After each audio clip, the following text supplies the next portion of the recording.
The following presentation is entitled Maternal Depression, Double Jeopardy for Mother and Child by Ester Wattenberg, Professor at the University of Minnesota, and Anna Shkolnik, Research Assistant in the Center for Advanced Studies in Child Welfare. This module has been developed by the Center for Advanced Studies in Child Welfare through federal Title IV-E funding.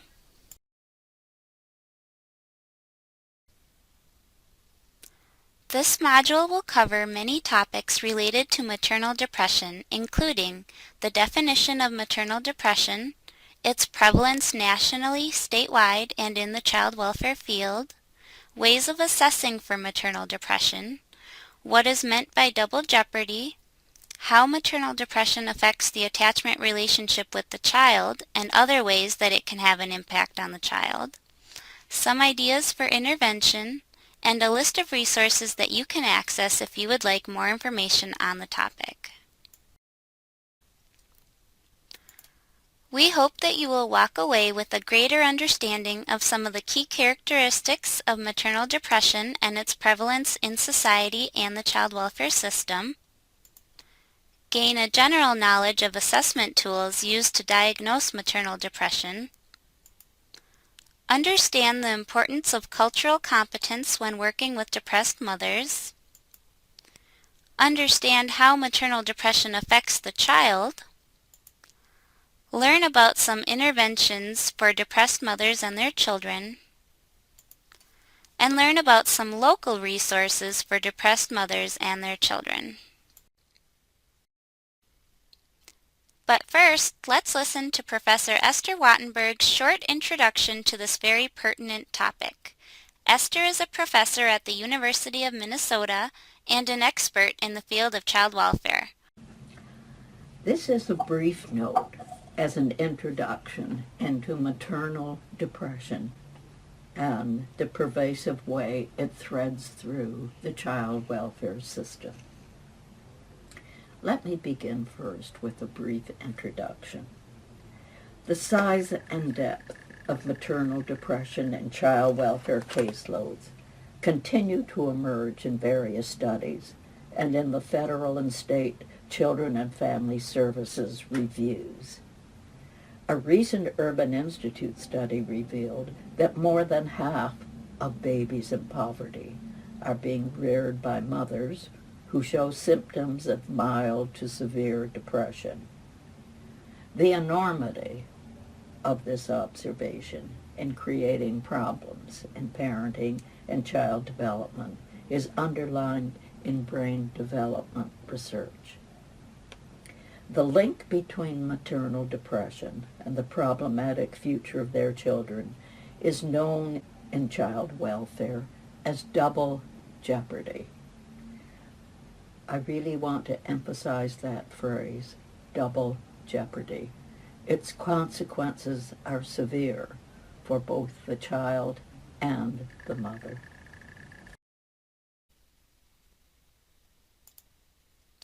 Maternal depression is a serious medical condition that affects brain functioning and typically limits one's ability to carry out everyday activities.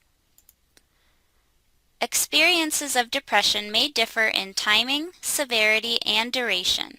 For a substantial proportion of mothers, depression comes in spells that may last just a few months. But for others, depression is more chronic. Some mothers may experience depression primarily during their children's infant and toddler years. Others endure depression that is prolonged or recurs over many years of a child's life. Maternal depression is often characterized by a low mood and loss of interest in usually enjoyable activities. Depressive symptoms include difficulty sleeping and concentrating, loss of appetite, feelings of worthlessness or guilt, and low energy. Maternal depression is not the baby blues, which affects up to 80% of new mothers. The blues, characterized by feeling overwhelmed with extreme fatigue, usually lift within 2 weeks. Maternal depression, in contrast, lasts much longer and is more severe. Severe anxiety and other mental health disorders can also occur after a baby's birth.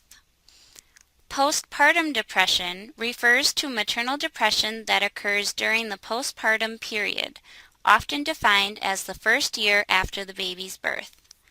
A woman with postpartum depression may have feelings similar to the baby blues, such as sadness, despair, anxiety, or irritability, but she feels them much more strongly than she would with the baby blues. Postpartum depression often keeps the mother from doing the things she needs to do every day. The incidence and prevalence of maternal depression is on the rise. It is estimated that 10 to 20% of mothers will be depressed at some time during their lives. For low-income women, the estimated prevalence is at least 25%. Low-income mothers of young children, pregnant and parenting teens report depressive symptoms in the 40 to 60% range. Despite the frequency of depression among new mothers, large numbers of affected individuals may not be identified as having a treatable condition, and only 15% obtain professional care. Mothers experiencing depression are often also young, socially isolated, economically or educationally disadvantaged, and burdened by more family conflict and stressful events than mothers who are not depressed. Mothers who experience deep or chronic depression are also more likely to have experienced intimate partner violence, to be in poorer health, and to have problems with anxiety or substance abuse. Evidence suggests that 75% of adults diagnosed with major depression have at least one other mental health diagnosis. Mothers of infants are more likely than other women to experience depression, particularly as they experience high caregiver demands, yet they are less likely to get professional help. According to the Children's Defense Fund of Minnesota, 1 in 10 new mothers in Minnesota report serious depressive symptoms, such as feeling down and hopeless most or all of the time after their baby's birth. This represents almost 15,000 babies and mothers in 2008. Mothers with low incomes, below $15,000 a year, are more than 3 times as likely to report feeling this way, more than mothers in families with higher incomes, over $50,000 a year. Nearly half of families receiving assistance through the Minnesota Family Investment Program, MFIP, in 2009 had a caregiver who was diagnosed with a serious mental health condition in the prior 3-year period. Every untreated case of maternal depression in Minnesota is estimated to cost society at a minimum of $23,000 per year in terms of lost productivity for both mother and child.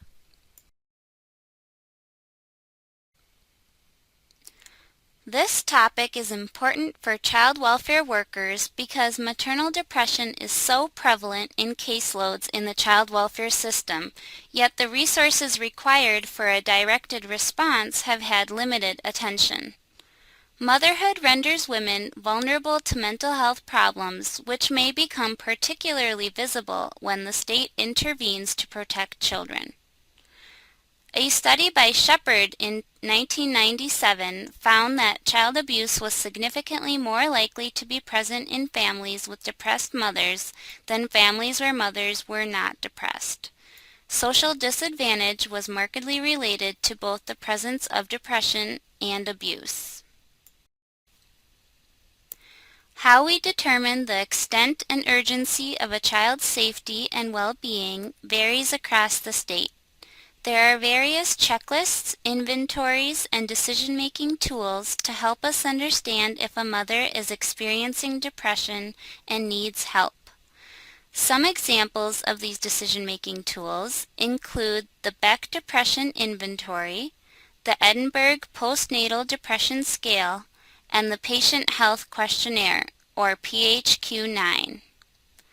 The Beck Depression Inventory is a 21-question multiple-choice self-report inventory and is one of the most widely used instruments for measuring the severity of depression. You will learn more about the Edinburg Scale and the PHQ-9 from our guest speaker shortly. Further, there is a recent and important development in self-assessment. This is based on the recognition that a portion of our caseloads reflect computer-literate heads of households. In various parts of the country, home visitors bring laptop computers and have the mothers engage in self-assessment. The Beck Depression Inventory is particularly useful in these initiatives. How this contributes to an effective response to maternal depression is yet to be understood.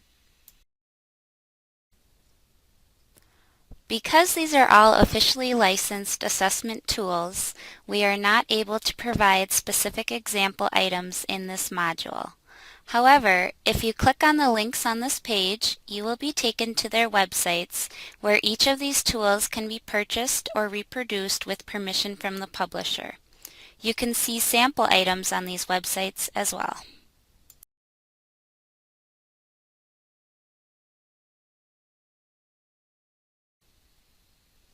Let's listen to what Dr. Benita DeBrink has to say about assessment of depressed mothers.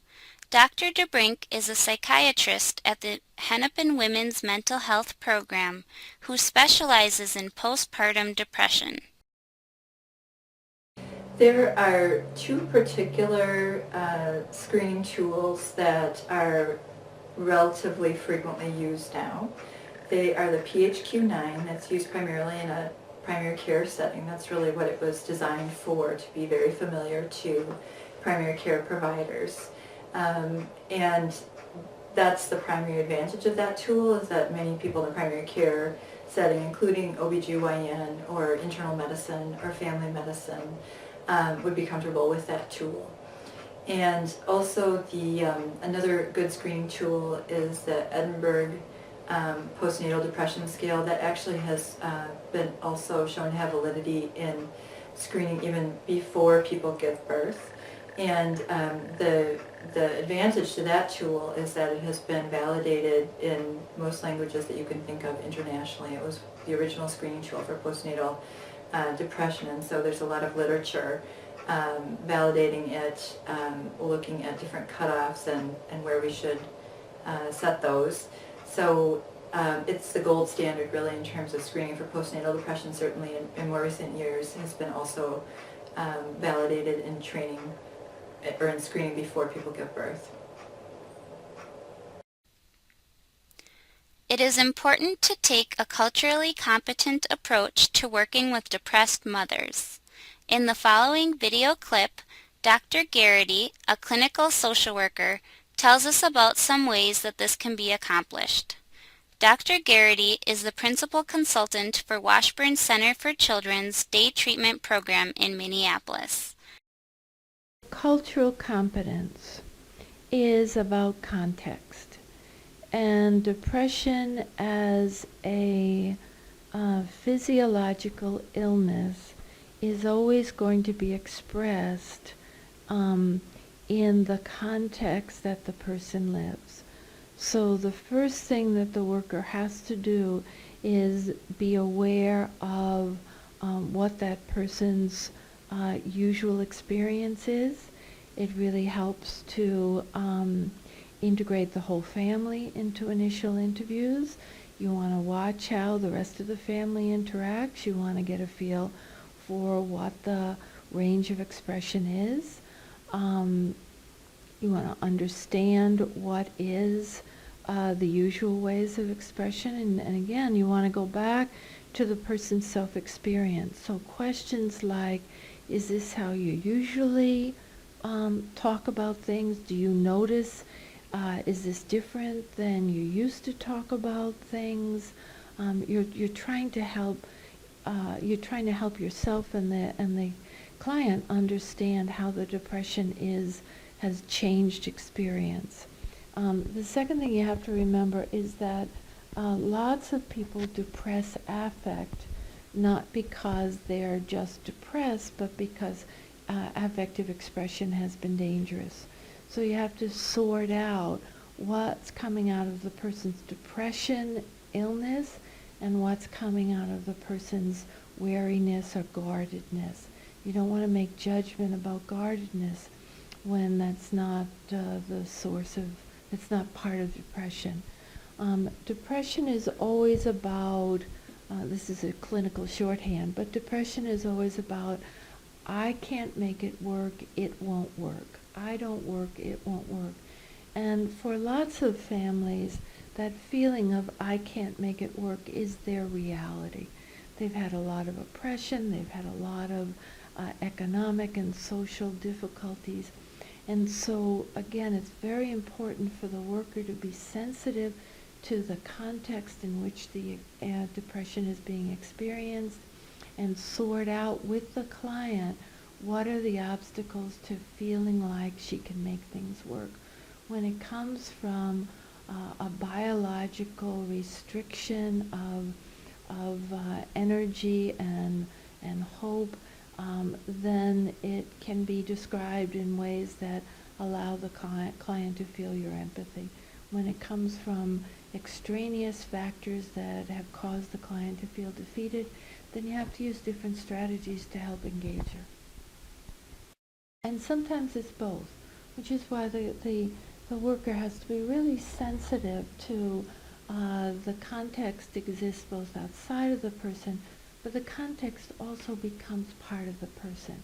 And you have to stay aware to both the person in their situation and the situation that's become a part of the person. The link between maternal depression and the problematic future of their children is known to child welfare as double jeopardy. Let's listen to what Dr. Garrity has to say about this phenomenon. Double jeopardy means that that the mother's depression has an impact on her functioning, but also has the impact on the child's functioning. And when I teach development, I always think of a figure 8 to remind me that the mother is part of the child's experience and the child is part of the mother's experience. And especially in infancy, those two experiences are intrinsically intertwined. And so, of course, the baby is going to experience the mother's depression in a very sensory, cellular level. The baby's going to feel the mother's state and feel the mother's experience in a way that becomes the child's sense of what the environment is. Babies of depressed mothers have been studied extensively, and we know that when the mother's ability to provide responsive stimulation is diminished, the baby becomes disorganized, dysregulated. We know that babies need the mothers to be in sync with them, and one of the things that happens with depression is that the mother provides care out of her head, her sense of what I should do, rather than out of her body, a sense of what the baby's doing and how can I match it. The whole experience of the back and forth reciprocity gets interrupted, so the baby doesn't have a sense of his impact on his mother, and that lack of impact is terribly disorganizing for babies.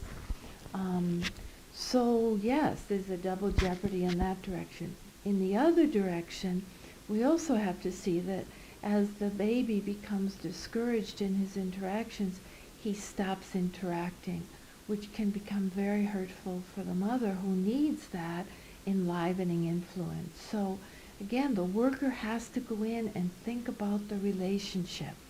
She has to think about not only how can I help this mother's depression, but how can I help this mother have an interpersonal relationship with her baby that's alive for both of them and responsive to each of them.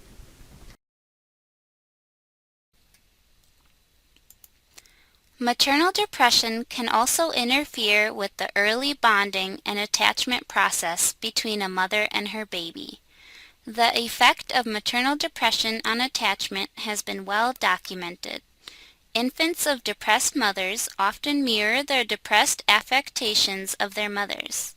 When compared to the infants of non-depressed mothers, there are differences in vocalizations, facial expressions, and the ability to interact. Infants of depressed mothers also express a more limited range of affect with increased irritability, less responsivity, and less engagement in social relationships. The establishment of secure attachments to primary caregivers is important because they may underlie later satisfactory social adjustment, particularly in a context of continuing stable family relationships. Dr. Garrity will now tell us more about how maternal depression impacts the attachment relationship. Okay, so how is the child affected? How is the child affected in the immediate moment? How is the child affected over time? And what do we do about that? Depression inhibits energy and affect and engagement and a sense of value. And those four things are all critical components of the mothering dynamic. So if the mother doesn't feel energized, doesn't feel emotionally expressive, doesn't feel important, doesn't feel intentional, the baby's going to feel very confused about his experience in his environment. Now we know attachment doesn't happen in one interaction. So it's very important to know that in the first 15 to 18 months of life, babies experience care over and over and over and over. The more predictable the care, the more reliable the caregiver, the more the baby can count on care, the more the baby can activate care by his own reactions, the more the attachment becomes secure. Depression becomes a threat to secure attachment when the parent is unpredictable, when the baby can't initiate interactions, or when the parent feels so debilitated that they can't experience their own importance for the baby, so that they minimize exchanges and reciprocity. Now, what the clinician can do in coming into a family with depression is to become the third person. The social worker stands equally close to the parent and to the child. The social worker has to be interested in the parent's experience and supplement the parent's ability to see the child, but the social worker also wants to see the child's experience, to provide stimulation to that baby, to engage that baby, and to help the mother see what the baby can do when the interaction is alive and energized. The social worker is also helping the mother to engage with that baby, because when you're depressed and you can provide good care, that becomes an antidepressant. When you can be good with your baby, even though you may not be able to be good with yourself, that helps. So the social worker has to be very aware of the baby's needs, the baby's signals, the baby's responsivity, and really help that mother see her baby in three-dimensional energy rather than through her very depressed, flat lens. The other thing the social worker does for the baby and the mother is she supports the attachment process. She helps other people have permission to engage with the baby. Attachment is to the primary parent, but it's not just a one-directional pathway. Everybody who engages with the baby is going to enliven the attachment experience, and sometimes relatives and friends get self-conscious about competing with the mother, or get unsure if they should be with the baby, or get hesitant to help the mother out. There's a funny quality of privacy that comes in that's very harmful for the mother and the baby. You know, if ever it was true, it really takes a village to help a depressed mother and her baby get through it. Maternal depression has potentially far-reaching harmful effects on the child. The impact of maternal depression is especially great prenatally and during early childhood. These are periods of especially rapid brain growth as the neural circuitry in the brain is being developed in a step-by-step progression. It is during these years that children are most dependent on their caregivers. They begin to learn how the world works from their parents' responses. Babies of depressed mothers are more than 3 times as likely to be born prematurely and 4 times as likely to be born at low birth weight or with birth complications. In infancy, the toxic stress levels in both mother and baby may also make their relationship more challenging. Difficult babies whom mothers have a hard time consoling often exacerbate maternal depression. These babies, in turn, are more vulnerable to the effects of depressed parenting. The dynamics of depressed parenting can also be observed behaviorally. Nurturing parents let babies know someone will respond when they are upset and need comforting, or are hungry and need food. Parents who respond appropriately to their young children confer predictability, stability, and a sense of security from which the infant gradually learns emotional and behavioral self-regulation. Infants and toddlers whose parents are depressed, however, often fail to get these supportive messages. Infants may be less likely to develop the confidence necessary to explore and learn through his or her environment. Because their mothers do little to support their early attempts at exploring and communicating, they are unable to cope and become passive and withdrawn. Some exhibit signs of clinical depression as early as preschool age. During their school years, these children often have poorer mental, motor, and language skill development, less capacity to concentrate, fewer abilities across a broad spectrum of emotional skills, more negative response to their environment, and more behavioral difficulties than children of non-depressed mothers. They are more likely to exhibit attention and hyperactivity disorders during grade school, and their pattern of interacting negatively with others may escalate. In addition, they more frequently exhibit aggressive behavior and have higher rates of asthma and tobacco and substance use than children of non-depressed parents. Chronic maternal depression even predicts cardiovascular problems in adulthood.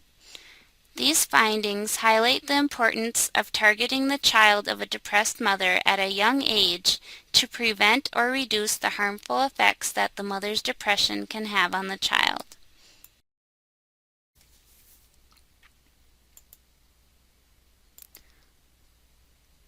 When case planning, child protection workers must consider how the mother's depression impacts the child she is caring for.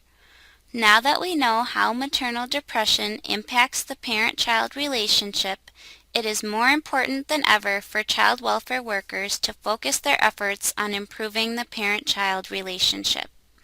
This may include parenting services, therapeutic preschool programs, or other evidence-based interventions.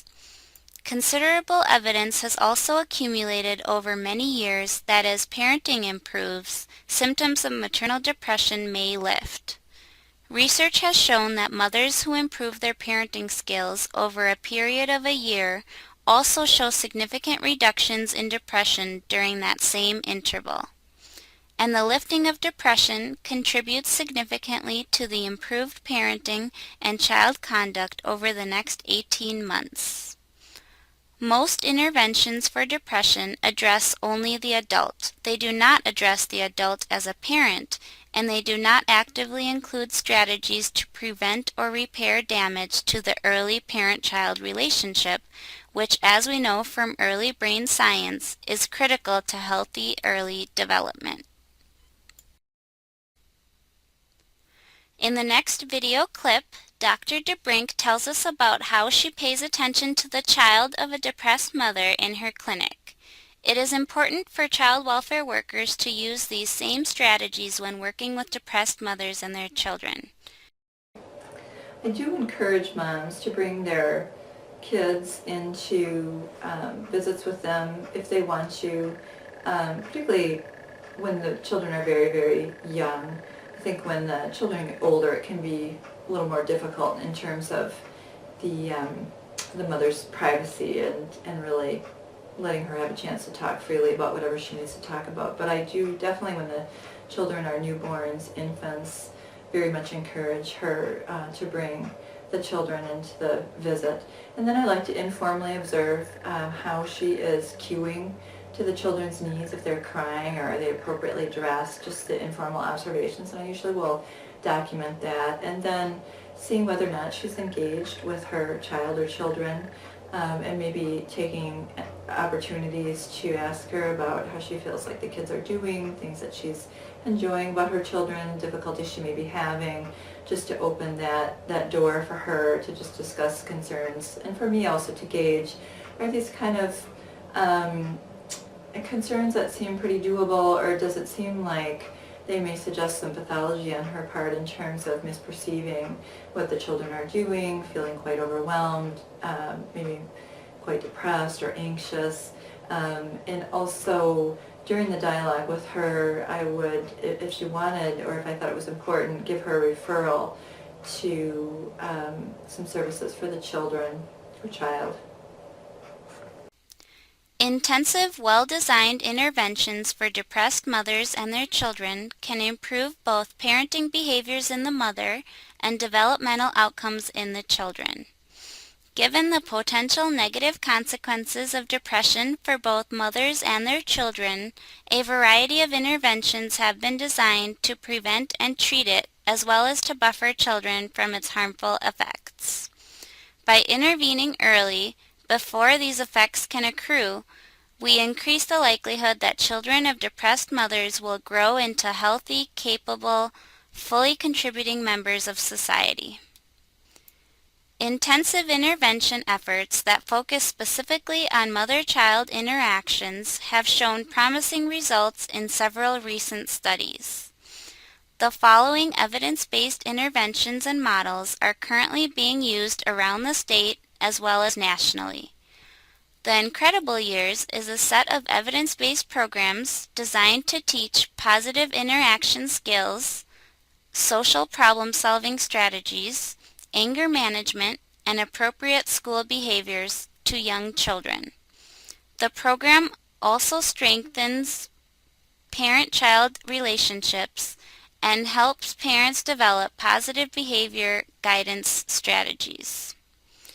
Parent-child interaction therapy, PCIT, uses observation and direct audio feedback to the parent via headset to build parental competence in interacting with children whose behaviors are difficult and disruptive.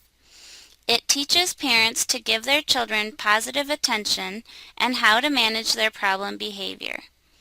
Throughout the intervention, the therapist instructs the parents and helps them to use new skills effectively in the clinic so that they can transfer them to the home.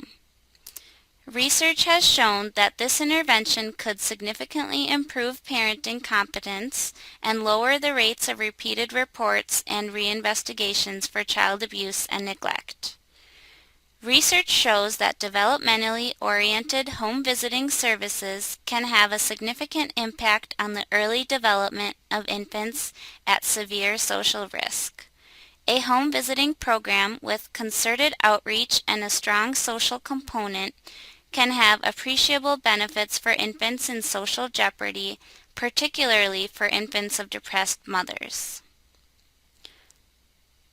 Minnesota family home visiting programs focus on preventing children's mental health problems by offering support directly to families in their homes. Public health nurses or trained home visitors support parents of infants and toddlers by providing information and guidance about child health and development, promoting parenting skills, and enhancing parents' ability to engage in positive interactions with their children. During these visits, potential threats to the emotional health of the child, including a parent's mental health problems, parent addictions, or family violence, are identified and referrals to needed resources are made. Baby Space is a model for therapeutic preschool that responds to the cultures, values, and needs of local families by linking quality childcare and education to family services and parent education. Please pause this presentation and take a few minutes to explore the websites of these important programs. Dr. DeBrink tells us about some local resources that are available for children of depressed mothers.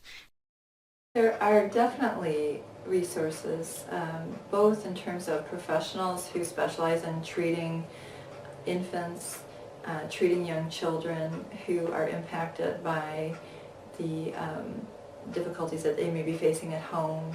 There are support groups through the National Alliance of the Mentally Ill, the Minnesota chapter, specifically open for children of mentally ill parents. That tends to be directed more towards older children, not so much in the infancy or toddler stage. Also, there are drop-in centers, for example, Parenting Oasis in South Minneapolis, where moms can go even if emotionally they're feeling poorly, and they can just be there with their children. The children can play, and so they can socialize, get some ideas about resources, and the children can engage with other children. It's very helpful for moms who may not be feeling that well emotionally. There will be links offered to you to specific resources locally and also throughout the state. We will end this presentation with some concluding remarks from Ester Wattenberg. As Doctors Deeperding and Garrity stated, the fate of the depressed mother and the health of the baby are intrinsically intertwined. We should be focused on the interpersonal relationship of mother and child. How they respond to each other now becomes the center of attention. The double jeopardy concept has unusual importance for the child welfare system. The prevalence of maternal depression in caseloads discloses to us that their infants and toddlers are among the most at risk for poor developmental outcomes. Depressive symptoms alter parenting. The mother becomes unavailable emotionally, withdrawn from empathetic responses to her child. The infant suffers. Apathy and disorganization are the responses. In most cultures, a high value is placed on having a well-developed sense of something we call mothering. This is a maternal talent. An unresponsive baby indicates tangible evidence that here we have a mother with the incapacity to perform actions or master skills that others in similar circumstances do perform, and do so with warmth and skill. The depressed mother, unable to respond to her infant's need for care, suffers from what we call learned helplessness. Her infant fails in the search for the mother who can provide comfort, reassurance, and an exchange of warm recognition. The child now suffers from withdrawal, apathy, and disorganization. The treatment plan, then, addresses both the mother and the child. The capacity of a parent to recover in a brief time interval has not yet been demonstrated. As Dr. DeBrink and Garrity noted, exploring and resolving maternal behavior that is rooted in ambivalence, trauma, and acute and chronic stress is not immediate. For case planning, then, supporting developmental assurance for the infant must also be the focus of attention. Home visiting, securing responsible and sensitive adults to interact with the infant, and intervening early with enrollment in therapeutic child care. For the community, the challenge to assess and plan for resources is a prime responsibility. Drop-in crisis centers, known as parent havens, should be available. A task force of collaborative interests, public health, child welfare, Head Start, schools. These should set the agenda and identify resources needed for early intervention in maternal depression and the impact on infants and toddlers. The convergence of interest and concern with the large numbers of children not ready for K should direct attention to the double jeopardy concept in maternal depression.